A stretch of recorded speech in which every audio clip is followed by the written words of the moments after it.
Hi friends, ಎಲ್ಲರಿಗೂ ನಮಸ್ಕಾರ. ಬನ್ನಿ ಫ್ರೆಂಡ್ಸ್, ಶಾರದೆ ಸೀರಿಯಲ್ನ ಇವತ್ತಿನ ಸಂಚಿಕೆಯಲ್ಲಿ ಏನಾಗ್ತಿದೆ ಅಂತ ನೋಡ್ಕೊಬರೋಣ. ಅದಕ್ಕೂ ಮುಂಚೆ ಯಾರೆಲ್ಲ ನನ್ನ ವಿಡಿಯೋ ನೋಡ್ತಿದ್ದಾರೆ ಫ್ರೆಂಡ್ಸ್, ಅವರೆಲ್ಲ ಪ್ಲೀಸ್ ಪುಟ್ಟದೊಂದು ಲೈಕ್ ಮಾಡಿ, ಹಾಗೆ ಫಾಲೋ ಮಾಡೋದನ್ನ ಮರಿಬೇಡಿ. ಬನ್ನಿ ಸ್ಟಾರ್ಟ್ ಮಾಡೋಣ. ಮೊದಲಿಗೆ ಫ್ರೆಂಡ್ಸ್, ಶಾರದಾ ಸಿಕ್ಕಾಪಟ್ಟೆ ಟೆನ್ಷನ್ ಮಾಡ್ಕೊಂಡು ಈ ವಿಷಯ ಮನೆಯವರಿಗೆ ಹಾಕಿ ಸಿದ್ಧ ಸರ್ಗೆ ಹೇಗಾದರೂ ಮಾಡಿ ನಾನು ತಲುಪಿಸಲೇಬೇಕು, ಅವ್ರಿಗೆ ಇಲ್ಲಿ ಏನು ನಡೀತಿದೆ ಸತ್ಯ ಗೊತ್ತಾಗಲೇಬೇಕು, ಏನು ಮಾಡಲಿ ಅಂತ ಯೋಚನೆ ಮಾಡಿಕೊಂಡು ವಿಮಲ್ ಮನೆಗೆ ಕಾಲ್ ಮಾಡಬೇಕಂತ ಕಾಲ್ ಮಾಡ್ತಾ ಇರ್ತಾಳೆ. ಹಾಗೆ ಇನ್ನೊಂದು ಕಡೆ ವಿಮಲ್ ಹೇಳ್ತಾ ಇರ್ತಾಳೆ, ಯಾರ್ದೋ ಕಾಲ್ ಬರ್ತಿದೆ ನೋಡಮ್ಮ ಆರ್ತಿ ಅಂತ ಅಂದಾಗ ಅಷ್ಟೊತ್ತಿಗೆ ಪಾರಿಜಾತ ಅಯ್ಯೋ ನಿನ್ನ ಮುದ್ದಿನ ಸೊಸೆ ಕಾಲ್ ಮಾಡ್ತಿದ್ದಾಳೆ ತಗೊಳ್ಳಿ ಅಂತ ಅನ್ಬೇಕಾದ್ರೆ ಆರ್ತಿ ಹೇಳ್ತಾ ಇರ್ತಾಳೆ, ಹೌದು ಅಜ್ಜಿ, ನಮ್ಮ ಅಮ್ಮನ ಮುದ್ದಿನ ಸೊಸೆ ಶಾರದಾ ಹತ್ಕೆ ಅಂತ ಅಂದ್ಬಿಟ್ಟು ಅಮ್ಮ ತಗೊಳ್ಳಿ ಮಾತಾಡಿ ಅಂತ ಅಂದಾಗ ತಾತ ಮಾತ್ರ ಗುರಾಯಿಸ್ತಿರ್ಬೇಕಾದ್ರೆ ಹೇಳಮ್ಮ ಏನು ಸಮಾಚಾರ ಅಂತ ಕೇಳ್ತಿರ್ಬೇಕಾದ್ರೆ ಅಮ್ಮ ಏನೂ ಇಲ್ಲ, ಅರ್ಜೆಂಟಾಗಿ ಇವಾಗ ಅಂದರೆ ಇವಾಗ ದೇವಸ್ಥಾನಕ್ಕೆ, ನೀವು ಮಂಜುನಾಥ ಸ್ವಾಮಿ ದೇವಸ್ಥಾನಕ್ಕೆ ಇವಾಗ ಅಂದ್ರೆ ಇವಾಗ ಬೇಗ ಬರಬೇಕು ಅಂತ ಅಂದಾಗ ವಿಮಲನಿಗೆ ಸಿಕ್ಕಾಪಟ್ಟೆ ಟೆನ್ಷನ್ ಆಗ್ತಾ ಇರುತ್ತೆ.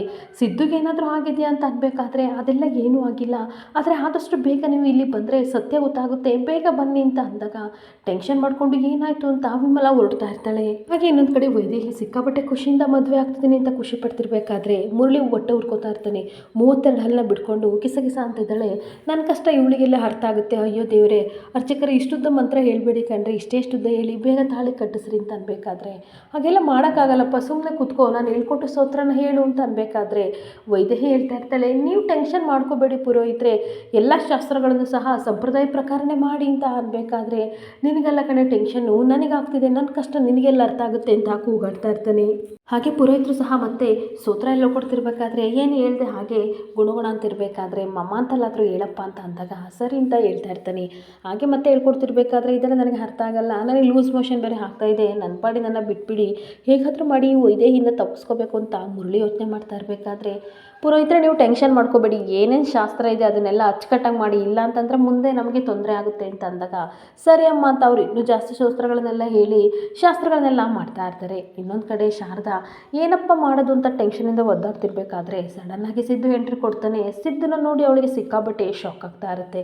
ಹಾಗೆ ಸಿದ್ದು ಹೇಳ್ತಾ ಇರ್ತಾನೆ, ಯಾಕೆ ಶಾರದವ್ರೆ ನನಗೊಂದು ಮಾತು ಹೇಳ್ದೇ ಬಂದ್ರಲ್ಲ, ಆರ್ಕೆನ ತೀರಿಸಿದ್ರ, ನನಗೆ ನಿಮ್ಮ ಮೇಲೇನು ಕೋಪ ಇರಲಿಲ್ಲ ಕಣ್ರಿ, ನಿನ್ನೆ ಏನೋ ಟೆನ್ಷನಲ್ಲಿ ಆ ರೀತಿ ಮಾತಾಡಿದೆ, ಅಷ್ಟಕ್ಕೆ ನೀವು ಬೇಜಾರು ಮಾಡ್ಕೊಂಡು ಬಂದ್ರ ಅಂತ ಮಾತಾಡ್ತಿದ್ರೆ ಏನು ಮಾತಾಡಬೇಕು ಅಂತ ಗೊತ್ತಾಗದೆ ಆ ಕಡೆ ಈ ಕಡೆ ಶಾರದಾ ನೋಡ್ಕೊಂಡು ಸಿದ್ದು ಕಡೆ ನೋಡ್ತಾ ಇರ್ತಾಳೆ. ಹಾಗೆ ಮತ್ತೆ ಯಾಕೆ ಶಾರದವ್ರೆ ನನ್ನ ಮೇಲೆ ಇನ್ನೂ ಕೋಪ ಹೋಗಿಲ್ವಾ, ಪ್ರಸಾದ ಏನಾದರೂ ಕೊಡ್ತೀರಾ ಅಂತ ಅನ್ಬೇಕಾದ್ರೆ ಸರ್ ಅದು ಅಲ್ಲಿ ಅಂತ ಟೆನ್ಷನ್ ಮಾಡ್ಕೊತಿರ್ಬೇಕಾದ್ರೆ ಉಪವಾಸ ಇದ್ಬಿಟ್ಟು ನೀವು ಸುಸ್ತಾಗಿದ್ದೀರಾ ಅಂತ ಅನಿಸುತ್ತೆ, ಸ್ವಲ್ಪ ನೀರು ತೊಗೊಬರ್ತೀನಿ ನೀರಿ ಅಂತ ಅಂದಾಗ ಬೇಡ ಸರ್ ಅದು ಅಂತ ಮತ್ತೆ ಟೆನ್ಷನ್ ಮಾಡ್ಕೊಂಡು ಈ ಕಡೆ ಮದುವೆ ಮಂಟಪದ ಕಡೆ ನೋಡ್ತಾ ಇರಬೇಕಾದ್ರೆ ಅಲ್ಲಿ ಏನಾದರೂ ಇದ್ದಾರಾ ಅಥವಾ ಯಾರಾದರೂ ನಿಮ್ಮನ್ನ ಬೈದ್ರಾ, ಯಾಕೆ ಆ ಕಡೆನೇ ನೋಡ್ತಾ ಇದ್ದೀರಾ ಅಂತ ಸಿದ್ದು ಕೇಳ್ತಾ ಇರ್ತಾನೆ. ಜೊತೆಗೆ ವಿಮಲನು ಸಹ ಆರ್ತಿನೂ ಬಂದ್ಬಿಡ್ತಾರೆ.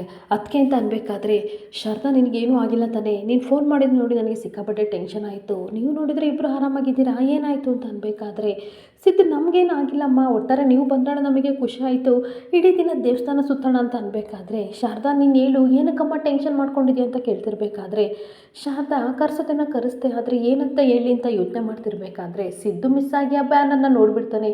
ಬ್ಯಾನನ್ನು ನೋಡಿ ಅವನಿಗೆ ಸಿಕ್ಕಾಬಟ್ಟೆ ಶಾಕ್ ಆದಾಗ ಏನು ಶಾರದವ್ರೆ ಅಂತ ಅಂದಾಗ ಅವಳು ಕಣ್ಣೀರಾಗ್ತಾ ಇರಬೇಕಾದ್ರೆ ಸಿದ್ದು ಏನಾಯಿತು ಅಂತ ವಿಮಲ ಕೇಳ್ತಿರ್ಬೇಕಾದ್ರೆ ಅಮ್ಮ ಇಲ್ಲಿ ನೋಡಿ ಅಂತ ಅಂದಾಗ ವೈದೇಹಿ ವೆಟ್ಸ್ ಮುರಳಿ ಅಂತ ಇರೋದನ್ನು ನೋಡಿ ಅವರಿಗಂತೂ ಸಿಕ್ಕಾಬಟ್ಟೆ ಶಾಕ್ ಆಗಿ ಕಣ್ಣಲ್ಲಿ ನೀರು ಬರ್ತಿರ್ಬೇಕಾದ್ರೆ ಸಿದ್ದಿಗೆ ಸಿಕ್ಕಾಬಟ್ಟೆ ಕೋಪ ಬರ್ತಾ ಇರುತ್ತೆ.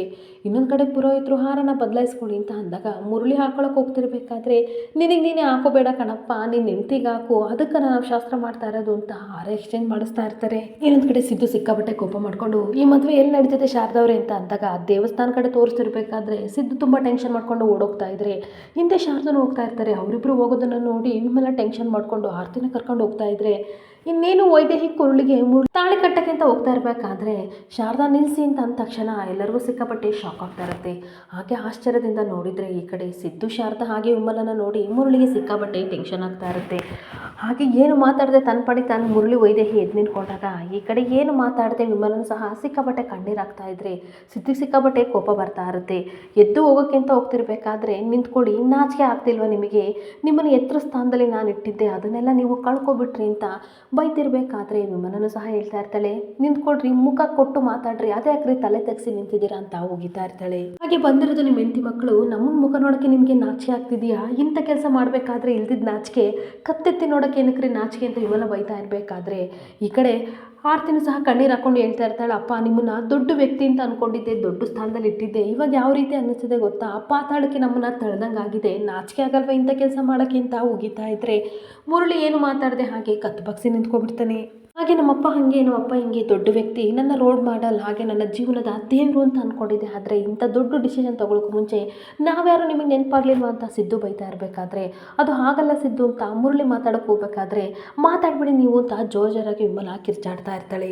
ನೀವು ನಮ್ಮ ಜೊತೆ ಮಾತಾಡೋ ಅರ್ಹತೆ ಯೋಗ್ಯತೆ ಎರಡನ್ನೂ ಸಹ ಕಳ್ಕೊಬಿಟ್ಟಿದ್ದೀರಾ. ಒಂದು ಸತ್ತೆ ಎಲ್ಲ ಆಕ್ಸಿಡೆಂಟಲ್ಲಿ ನಾನು ಸತ್ತೋಗಿದ್ರೆ ಎಷ್ಟೋ ಚೆನ್ನಾಗಿತ್ತು, ಇಂಥದನ್ನೆಲ್ಲ ನೋಡೋ ಪರಿಸ್ಥಿತಿನಾದರೂ ನನಗೆ ಬರ್ತಾ ಇರಲಿಲ್ಲ, ಯಾಕಾದರೂ ಬದುಕಿದ್ದೀನೋ ಅಂತ ತಲೆ ವಿಮಲ ಕೆಚ್ಕೋತಾ ಇರ್ತಾಳೆ. ಹಾಗೆ ಇದನ್ನೆಲ್ಲ ನೋಡೋಕ್ಕೋಸ್ಕರ ನಾನು ಬದುಕಿದ್ದೀನಿ ಅಂತ ಕಣ್ಣೀರಾಗ್ತಿರ್ಬೇಕಾದ್ರೆ, ಅಮ್ಮ ನೀವೇನು ಕ್ರಮ ಸಹಾಯ ಮಾತು ಮಾತಾಡ್ತಾ ಇದ್ದೀರಾ, ನಿಮ್ಮಂಥ ಹೆಂಡತಿ ಸೇರಿಕೆ ಇವರು ಪುಣ್ಯ ಮಾಡಿರಬೇಕು, 100 ಜನ್ಮದ ಪುಣ್ಯ ಮಾಡಿರಬೇಕು, ಇಂಥವ್ರಿಗೆಲ್ಲ ನೀವು ಕಣ್ಣೀರು ಹಾಕಬೇಡಿ, ಇವ್ರು ಬೇಕಾದರೆ ಸಾಯ್ಲಿ, ನೀವು ಯಾಕೆ ಸಾಯ್ತೀರಾ ಅಂತ ಶಾರದಾ ಹೇಳ್ತಾ ಇದ್ರೆ ಮುರಳಿಗೆ ಸಿಕ್ಕಾಬಟ್ಟೆ ಕೋಪ ಬರ್ತಾ ಇರುತ್ತೆ. ಹಾಗೆ ಮನುಷ್ಯನಿಗೆ ಸ್ವಲ್ಪನಾದರೂ ನಿಯತ್ತನ್ನೋದಿಲ್ಲ ಅಂತ ಶಾರದಾ ಬೈತಿರ್ಬೇಕಾದ್ರೆ, ಹೌದು ಶಾರದಾ ಅವರೇ, ನಿಮ್ಮಪ್ಪ ಈ ಥರ ಅಂತ ನೀವು ಹೇಳಿದಾಗ ನಿಮ್ಮನ್ನೇ ಬೈತಾ ಇದ್ದೆ, ಕನಸಲ್ಲಿ ಇವರು ಇಂಥ ಕೆಲಸ ಮಾಡ್ತಾರೆ ಅಂತ ನಾನು ಅಂದ್ಕೊಂಡಿರಲಿಲ್ಲ, ಈ ಮನುಷ್ಯನ ಈ ರೀತಿ ನೋಡೋಕ್ಕೆ ನನಗೆ ಅಸಹ್ಯ ಆಗ್ತಿದೆ, ಇದೆಲ್ಲ ಕನಸಾಗಿದ್ರೆ ಎಷ್ಟೋ ಚೆನ್ನಾಗಿರ್ತಿತ್ತು ಅಂತ ಸಿದ್ದು ಟೆನ್ಷನಿಂದ ಹೇಳ್ತಿರ್ಬೇಕಾದ್ರೆ, ಸಾಕು ಎಲ್ಲರೂ ಸ್ವಲ್ಪ ಹೊತ್ತು ಬಾಯಿ ಮುಚ್ಚುತ್ತೀರಾ ಅಂತ ಮುರಳಿ ಕೂಗಾಡ್ತಾ ಇರ್ತಾನೆ. ಹಾಗೆ ನಾನೇನಂತ ಮಹಾ ದೊಡ್ಡ ತಪ್ಪು ಮಾಡಿದ್ದೀನಿ ಅಂತ ಅನ್ಬೇಕಾದ್ರೆ ವಿಮಲ ಕೂಗಾಡ್ತಾ ಇರ್ತಾಳೆ, ಹಾಗಾದರೆ ನೀವು ಮಾಡಿದ್ದು ತಪ್ಪಲ್ವಾ, ಹಾಗಾದರೆ ನೀವು ತಪ್ಪು ಮಾಡಿದ್ದೀನಿ ಅಂತ ನಿಮ್ಗೆ ಅನ್ನಿಸ್ತಿಲ್ವಾ, ನಿಮ್ಮ ಪರಿಸ್ಥಿತಿ ಗೊತ್ತಿದ್ದು ಸಹ ನಿಮ್ಮನ್ನು ಮದುವೆ ಆಗಿ ನಿಮಗೆ ಗೌರವ ಕೊಟ್ಟು ನಮ್ಮನೇಲಿ ಇಟ್ಕೊಂಡಲ್ಲ, ಅದು ನಾನು ಮಾಡಿದ್ದು ದೊಡ್ಡ ತಪ್ಪು ಅಂತ ಕಣ್ಣೀರಾಗ್ತಾ ಇರ್ತಾಳೆ. ಹಾಗೆ ಯಾವ ದೇವ್ರ ಶಾಪನ ನನಗಂತೂ ಗೊತ್ತಿಲ್ಲ, ನನ್ನ ಕಾಲು ಕಳ್ಕೊಂಡೆ, ಆದರೆ ಪ್ರೀಸು ಜೀವ ನನ್ನ ಗಂಡ ನನ್ನ ಜೊತೆ ಇದ್ದಾರೆ ಅಂತ ನಾನು ಖುಷಿಪಟ್ಟೆ, ಆದರೆ ನಾನು ಏನು ಅನ್ಯಾಯ ಮಾಡಿದೆ ಅಂತ ನನಗಿಷ್ಟು ದೊಡ್ಡ ಅನ್ಯಾಯ ಮಾಡ್ತಿದ್ದೀರಾ ಅಂತ ಕಣ್ಣೀರಿಡ್ತಾ ಇದ್ರೆ ಮುರಳಿ ಏನು ಮಾತಾಡದೆ ನಾಚಿಕೆಯಿಂದ ತಲೆ ತಗ್ಸಿ ನಿಂತ್ಕೊಬಿಡ್ತಾನೆ. ಹಾಗಾದರೆ ಇಷ್ಟು ದಿನ ನೀವು ತೋರಿಸಿದ್ದೆಲ್ಲ ದೊಡ್ಡ ನಾಟಕನ, ನಿಜ ಹೇಳ್ರಿ ಇದು ನಾಟಕ ತಾನೇ ಅಂತ ಅನ್ಬೇಕಾದ್ರೆ ವಿಮಲ ಆಗಲ್ಲ ಅಂತ ಮುರಳಿ ಹೇಳ್ತಿರ್ಬೇಕಾದ್ರೆ, ಕರಿಬೇಡಿ ನನ್ನ ಹೆಸರನ್ನ, ನಿಮ್ಮ ಬೈಲಿ ಕರೆ ಯೋಗ್ಯತೆ ಅರ್ಹತೆ ಯಾವುದು ನಿಮಗಿಲ್ಲ, ಮಾತಾಡ್ಬಿಡಿ ನನ್ನ ಜೊತೆ ಅಂತ ಕಣ್ಣೀರಾಗ್ತಾ ಇದ್ರೆ ಶಾರದಾ ಅವಳನ್ನ ಸಮಾಧಾನ ಮಾಡ್ತಾ ಇರ್ತಾಳೆ. ಇನ್ನೊಂದು ಕಡೆ ವಿಮಲ ಮನೆಯವ್ರಿಗೆಲ್ಲರಿಗೂ ಸಹ ಕಾಲ್ ಮಾಡಿ ಕರೆಸಿದಾಗ ತಾತ ದಶರಥ ಹಾಗೆ ಸುಮಿತ್ರಾ ಹಾಗೆ ಪಾರಿಜಾತ ಎಲ್ಲರೂ ಸಹ ಬರ್ತಿರ್ಬೇಕಾದ್ರೆ, ಏನಾಯಿತು ನೀನು ಹೇಳಿದೆಲ್ಲ ನಿಜನ ಅಂತ ತಾತ ಕೇಳ್ತಿರ್ಬೇಕಾದ್ರೆ, ಇಲ್ಲೇ ನೋಡಿ ನಿಮ್ಮ ಅಳಿಯ ನಿಂತಿದ್ದಾರೆ ಅಂತ ಅಂದಾಗ ಮುರಳಿ ವೈದೇಹಿ ನಿಮ್ಮನ್ನು ನೋಡಿದರೆ ನಾಚಿಕೆ ಆಗ್ತಿದೆ, ಅಸಹ್ಯ ಆಗ್ತದೆ ಅಂತ ತಾತ ಹೋಗಿತಾ ಇರಬೇಕಾದ್ರೆ ದಶರಥ, ನೀವಿಬ್ಬರು ಒಳ್ಳೆ ಸ್ನೇಹಿತರು ಅಂತ ನಾನು ಅಂದ್ಕೊಂಡಿದ್ರೆ, ಆದರೆ ನಿಮ್ಮ ಮನಸ್ಸಲ್ಲಿ ಇಂಥ ಕೆಟ್ಟ ಆಲೋಚನೆ ಇದೆ ಅಂತ ನನಗೆ ಗೊತ್ತಿಲ್ಲ, ನನ್ನ ಕೈಲಿ ಇದನ್ನು ನಂಬೋಕ್ಕೂ ಆಗ್ತಿಲ್ಲ ಅಂತ ದಶರಥ ಬೈತಾ ಇರ್ತಾನೆ. ಹಾಗೆ ಸುಮಿತ್ರನು ಸಹ ಹೇಳ್ತಾ ಇರ್ತಾಳೆ, ಅಲ್ಲ ಏನಾಯಿತು ಮುರಳಿ ಅಣ್ಣ ನಿಮಗೆ, ನಮ್ಮ ವಿಮಲ ಎಷ್ಟು ಒಳ್ಳೆಯವಳು, ನಿಮ್ಮಲ್ಲಿ ಪ್ರಾಣನ ಇಟ್ಕೊಂಡಾಳೆ, ಇಂಥವಳಿಗೆ ಈ ರೀತಿ ಮೋಸ ಮಾಡಿದ್ರಲ್ಲ ಅಂತ ಅಂದಾಗ, ನೋಡು ಸುಮಿತ್ರಾ, ಈ ಪ್ರಪಂಚ ತುಂಬ ಜನಗಳು ವಿಷಯನ ತುಂಬಿಕೊಂಡಿದ್ದಾರೆ, ಯಾರ ಮನಸ್ಸಲ್ಲಿ ಏನಿದೆ ಅಂತ ಗೊತ್ತಾಗಲ್ಲ, ಆದರೆ ಸಮಯ ಸಂದರ್ಭ ಬಂದಾಗ ಈ ರೀತಿ ತನ್ನ ಮನಸ್ಸಲ್ಲಿರೋ ವಿಷಯನ ಹೊರಗಡೆ ಹಾಕ್ತಾರೆ ಅಂತ ಹೇಳ್ಕೊಂಡು ವಿಮಲ ಸಿಕ್ಕಾಬಟ್ಟೆ ಕಣ್ಣೀರಾಗ್ತಾ ಇರ್ತಾಳೆ. ಹಾಗೆ ನನ್ನ ಇಡೀ ಬದುಕಲ್ಲ ಶೂನ್ಯ ಆಗಿದೆ ಅಂತ ವಿಮಲ ಕಣ್ಣೀರಾಗ್ತಿರ್ಬೇಕಾದ್ರೆ, ದಯವಿಟ್ಟು ನನ್ನ ಕ್ಷಮಿಸಿ ಅಂತ ಈ ಕಡೆ ವೈದೇಹಿ ಹೇಳಕ್ಕೆ ಹೋಗ್ತಿರ್ಬೇಕಾದ್ರೆ, ಮುಚ್ಚು ಬಾಯಿನ, ಕ್ಷಮೆ ಅಂತ ಎಲ್ಲ ಮಾಡೋದು ಮಾಡಿಬಿಟ್ಟು ಇವಾಗ ಕ್ಷಮೆ ಕೇಳ್ತಿದೆಯಲ್ಲ, ನಿನಗೆ ನಾಚಿಕೆ ಆಗಲ್ವಾ, ಕ್ಷಮಿಸೋ ಯೋಗ್ಯತೆ ಅರ್ಹತೆ ನಿನ್ನಂಥವ್ರಿಗೆ ನಾವು ಯಾವತ್ತೂ ಕೊಡಬಾರ್ದು ಅಂತ ಬೈತಾ ಇರಬೇಕಾದ್ರೆ, ಅಲ್ಲಪ್ಪ ಮುರಳಿ, ನಿನಗೇನು ದೊಡ್ಡ ಅನ್ಯಾಯ ಆಗಿದೆ ಅಂತ ನೀನು ಇವಳನ್ನ ಮದುವೆ ಆಗಿ ಹೊರಟಿದೆಯಲ್ಲ, ನಿನಗೆ ಭಾರ ಆಗಬಾರ್ದು ಮಕ್ಕಳು ಅಂತ ಎಲ್ಲ ಜವಾಬ್ದಾರಿನೂ ಸಹ ನನ್ನ ಮಗ ದಶರಥ ವಹಿಸ್ಕೊಂಡ, ಹಾಗೆ ನಿನಗೆ ಬೇಜಾರಾಗಬಾರ್ದು ಅಂತ ಕಂಪನಿಯೊಂದು ಕೆಲಸ ಕೊಟ್ಟ, ಇದೆಲ್ಲ ಮಾಡಿದ್ರೂ ಸಹ ನೀನು ಇಷ್ಟು ದೊಡ್ಡ ಅನ್ಯಾಯ ಮಾಡ್ದಲ್ಲ ಅಂತ ತಾತ ಬೈತಾ ಇರ್ತಾರೆ. ಕಷ್ಟ ಆಗಬಾರ್ದು ಅಂತ ಎಲ್ಲ ಜವಾಬ್ದಾರಿನ ದಶರಥ ವಹಿಸ್ಕೊಂಡ, ನೀನು ಸುಖವಾಗಿರಲಿ, ಹಾಗೆ ನನ್ನ ಮಗಳು ಸುಖವಾಗಿರಲಿ ಅಂತ ನಾವು ಈ ರೀತಿ ಮಾಡಿದರೆ ಊರು ಜನಗಳ ಮುಂದೆ 3 ಕಾಸಿಗೂ ಮರ್ಯಾದೆ ಇಲ್ದಾಗೆ ಮಾಡ್ಕೊಂಡಿಲ್ಲ ಅಂತ ಅಂದಾಗ, ಮಾವ ಎಲ್ಲರೂ ಆಗ್ಲಿಂದ ಬೈತಲೇ ಇದ್ದೀರಾ, ನಾನೇನಕ್ಕಿಂತ ಕೆಲಸ ಮಾಡಿದೆ ಅಂತ ಸ್ವಲ್ಪನಾದರೂ ನನ್ನ ಮಾತನ್ನ ಕೇಳಿ ಅಂತ ಮುರಳಿ ನಾಟಕ ಶುರು ಮಾಡ್ತಾ ಇರ್ತಾನೆ. ಹಾಗೆ ನನ್ನ ಜಾಗದಲ್ಲಿ ಯಾವುದೇ ಗಂಡಸಿದ್ರು ಸಹ ಇದೇ ಕೆಲಸನ ಮಾಡ್ತಾ ಇದ್ದ, ನಾನು ಮಾಡಿದ್ರಲ್ಲಿ ತಪ್ಪೇನಿಲ್ಲ ಅಂತ ಅನ್ಬೇಕಾದ್ರೆ ಮಾಡಿರೋ ತಪ್ಪನ್ನ ಸಮರ್ಥನೆ ಮಾಡ್ಕೋತಿದ್ರಲ್ಲ, ನಾಚಿಕೆ ಆಗಲ್ವಾ ಅಂತ ಸಿದ್ದು ಹೋಗಿತಾ ಇರ್ತಾನೆ. ಹಾಗೆ ಜೊತೆಗೂ ಸಹ ಹೇಳ್ತಾ ಇರ್ತಾಳೆ, ರಾಂಗ್ ಭವಾನಿ ಮಾಡ್ತಾ ಇರೋದು ತಪ್ಪು, ವೈದೇಹಿ ಆಂಟಿನ ಮನೆಗೆ ಪದೇ ಕರೆಸಿದ್ದು ಇದಕ್ಕಂತ ಅನ್ಬೇಕಾದ್ರೆ, ಅಲ್ಲ ಕಣೋ ಮುರಳಿ, ನಿನ್ನ ಮಗಳನ್ನಷ್ಟು ವಯಸ್ಸಾಗಿದೆ, ಇವಾಗ ನೀನು ಮದುವೆ ಹೊರಟಿದ್ದಿಲ್ಲ, ಹಾಗಾದರೆ ನಿನ್ನ ಮಗಳಿಗೆ ಮದುವೆ ಮಾಡಬೇಕು ಅಂತದ್ರಲ್ಲಿ ನೀನೇ ಆಗ್ತಿದೆಯಾ ಅಂತಂದರೆ, ನಿನ್ನ ವೈದೇಹಿ ಸಂಬಂಧ ನೆನ್ನೆ ಮೊನ್ನದಲ್ಲ ಅಂತಂದಾಗ, ಹೌದು ಭಾವ ನೆನ್ನೆ ಮೊನ್ನದಲ್ಲ, ತುಂಬ ವರ್ಷದಲ್ಲೂ ಸಹ ನಾವು ಇದೇ ರೀತಿ ಇದ್ದೀವಿ ಅಂತ ಅಂದಾಗ ಎಲ್ಲರಿಗೂ ಶಾಕ್ ಆಗ್ತಾ ಇರುತ್ತೆ. ಹಾಗೆ ಎಷ್ಟು ವರ್ಷದಿಂದ ಅಂತ ನಾನು ಸಹಿಸ್ಕೊಂಡಿರಲಿ, ನಿಮ್ಮ ಹತ್ರ ನಾನು ಅನ್ನಿಸ್ಬಾರ್ದೆಲ್ಲ ಅನ್ನಿಸ್ಕೊಂಡು ಇದ್ದು ನನಗೆ ಸಾಕಾಗಿದೆ ಅಂತ ಹೇಳ್ತಾ ಇರ್ತಾನೆ. ಹೀಗೆ ಮನೆ ಹಳೆಯನಾದ್ಮೇಲೆ 3 ಕಾಸಿಗೆ ಬೆಲೆನ ನೀವು ನನಗೆ ಕೊಡ್ತಿರ್ಲಿಲ್ಲ, ಅಸಡ್ಡಾಗಿ ನನ್ನನ್ನು ನೋಡ್ತಾ ಇದ್ರಿ, ಇನ್ನು ನನ್ನ ಹೆಂಡತಿ ವಿಮಲ ಕಾಲು ಮುರ್ಕೊಂಡ್ಮೇಲೆ ನನಗಿನ್ನೂ ವಯಸ್ಸಿತ್ತು, ಬರೀ ಹೆಂಡತಿಯಾಗಿ ಅಷ್ಟೇ ವಿಮಲನ ನಾನು ನೋಡೋಕ್ಕಾಗಿದ್ದು, ಅದು ಬಿಟ್ಟರೆ ನನಗೂ ಆಸೆ ಇತ್ತು, ಆದರೆ ಅದನ್ನು ಯಾರು ಈಡೇರಿಸ್ತಾರೆ, ಅವಳ ಕೈಯಿಂದ ಏನು ಸಹ ನನಗೆ ಆಸೆ ಆಕಾಂಕ್ಷೆ ಏನು ಈಡೇರ್ತಿಲ್ಲ ಅಂತ ಅಂದಾಗ ಎಲ್ಲರಿಗೂ ಸಿಕ್ಕಾಬಟ್ಟೆ ಕೋಪ ಬರ್ತಾ ಇರುತ್ತೆ. ಅದರಲ್ಲಿ ವೈದೇಹಿ ನನ್ನ ಇಷ್ಟಪಟ್ಟಲು, ನಾನು ಇಷ್ಟಪಟ್ಟೆ, ಆದರೂ ಸಹ ನಿನ್ನನ್ನು ಹೆಂಡತಿಯಾಗಿ ನಾನು ಇವತ್ತಿನವರೆಗೂ ಸಹ ಇಷ್ಟಪಡ್ತಿದ್ದೀನಿ ಅಂತ ಅಂದಾಗ, ಮುಚ್ಚ್ರಿ ಬಾಯಿ ಏನಂತ ಹೇಳ್ತಿದ್ದೀರಾ, ಇದು ನಾವು ಮಾಡಿರೋದು ತಪ್ಪಲ್ವಾ ಅಂತ ಅಂದಾಗ, ವೈದೇಹಿನ ನಾನು ಇಷ್ಟಪಟ್ಟರು ಸಹ ನೀನು ನನ್ನ ಹೆಂಡತಿಯಾಗಿ ಇರಬೇಕು ಅಂತ ನಾನು ಆಸೆ ಪಡ್ತೀನಿ ಅಂತ ಹೇಳ್ತಾ ಇರ್ತಾನೆ. ಹಾಗೆ ನನ್ನ ದಯವಿಟ್ಟು ಕ್ಷಮಿಸು, ವೈದೇಹಿ ಹೇಳೋದಕ್ಕೆ ನಾನು ಮದುವೆ ಆಗಿ ಬಂದೆ, ದಯವಿಟ್ಟು ನನ್ನ ಕ್ಷಮಿಸು, ಬೇಕಾದರೆ ನೀನು ನನ್ನ ಕ್ಷಮಿಸೋದಾದರೆ ಇದನ್ನೇ ಇಲ್ಲಿಗೆಲ್ಲ ಬಿಟ್ಬಿಟ್ಟು ಈ ಮದುವೆನೂ ಬೇಡ ಏನು ಬೇಡ, ನಿನ್ನ ಜೊತೆ ನಾನು ಬರ್ತೀನಿ, ಈ ವೈದೇಹಿ ಜೊತೆ ಸಂಬಂಧನ ಇಟ್ಕೊಳ್ಳೋಣ ಅಂತ ಅಂದಾಗ ವೈದೇಹಿಗಂತೂ ಸಿಕ್ಕಾಬಟ್ಟೆ ಶಾಕ್ ಆಗ್ತಾ ಇರುತ್ತೆ. ಹಾಗೆ ವೈದೇಹಿ ಕಣ್ಣೀರು ಹಾಕ್ಕೊಂಡು ಏನ್ರಿ ಈ ರೀತಿ ಹೇಳ್ತಾ ಇದ್ದೀರಾ, ನನ್ನನ್ನು ಬಿಟ್ಟು ಹೋಗ್ತೀನಿ ಅಂತ ಅಂದರೆ ನನ್ನ ಪ್ರಪಂಚನೇ ನೀವು, ನಾನು ಹೇಗಿರಲಿ ಅಂತ ಕಣ್ಣೀರು ಹಾಕ್ತಿರ್ಬೇಕಾದ್ರೆ ಎಲ್ಲ ನಿನ್ನಿಂದ ಆಗಿದ್ದು ಅಂತ ವೈದೇಹಿನ ಬೈದ್ಬಿಟ್ಟು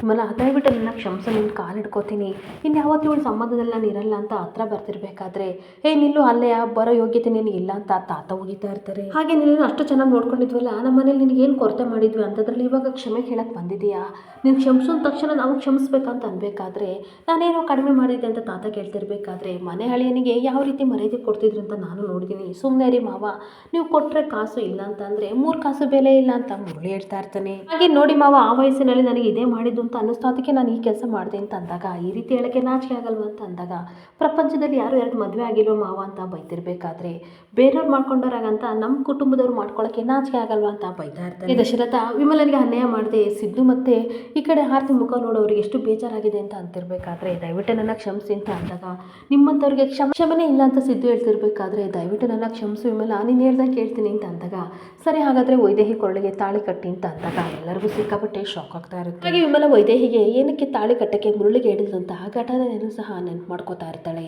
ಅನ್ಯಾಯದ ಮದುವೆ ತಡೆಯಕ್ಕೆ ಅಂತ ಸಿದ್ದು ಶಾರದಾ ವಿಮಲ ಎಲ್ಲ ಬರ್ತಾ ಇರಬೇಕಾದ್ರೆ ಈ ಕಡೆ ಅವನು ಓಡೋಡಿ ಬಂದು ತಡಮ ದಯವಿಟ್ಟು ನನ್ನ ಕ್ಷಮಿಸಿ ಅಣ್ಣ ಪ್ಲೀಸ್ ಈ ಮದುವೆನ ನಿಲ್ಲಿಸ್ಬೇಡಿ ಅಂತ ಅಂದಾಗ ಅಣ್ಣನ ನಾನೇನಕ್ಕೆ ನಿನಗೆ ಅಣ್ಣ ಆಗಬೇಕು, ಅನ್ಯಾಯದ ಮದುವೆ ನಡೀತಾ ಇದೆ ಅದು ನಿಲ್ಸಕ್ಕೆ ಹೋಗ್ಬೇಕು ಅಂತ ಅಂದಾಗ ನಾನು ಬೇರೆ ಯಾರೂ ಅಲ್ಲ, ನಿಮ್ಮ ಕುಟುಂಬದವಳೆ ಮುರುಳಿಯಾಗಿ ವೈದೇಹಿ ಮಗಳು ನಾನು ಅಂತ ಅಂದಾಗ ಈ ಕಡೆ ವಿಮಲನಿಗೆ ಸಿಕ್ಕಾಪಟ್ಟೆ ಶಾಕ್ ಆಗ್ತಾ ಇರುತ್ತೆ.